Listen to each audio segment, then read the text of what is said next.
Bakit nga ba hindi kumakain ng kuhol ang mga tao sa bayan ng Kaibiran, Biliran? Sadyang maarte nga lang ba ang mga ta?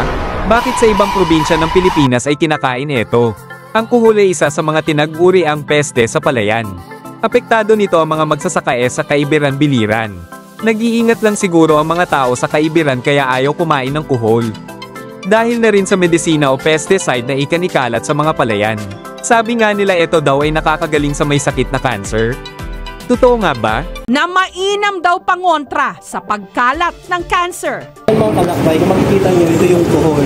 So sa atin, sa Biliran o sa Leyte, ang kuhol ay nakakalason. So makikita naman natin ito sa mga palayan. Alam makikita nyo, sinasako to at siyempre pinapatay kasi isa ito sa mga peste sa palayan.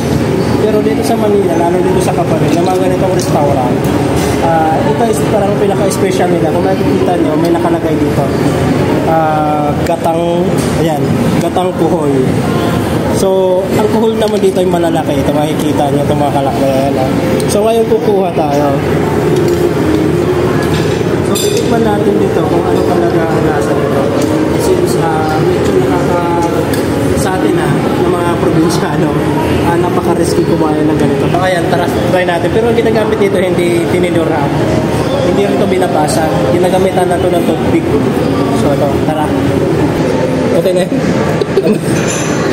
Mga kalakbay, ito yung kuhol. So, kumuha na tayo doon. Makikita nyo naman sa table, sa plato ko. Ito yung sa kalalaki, malalaki siya. At ito yung toothpick na gagamitin mo.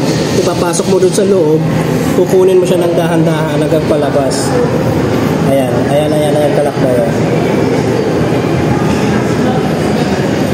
So, ito na nakuha natin, kakainin natin.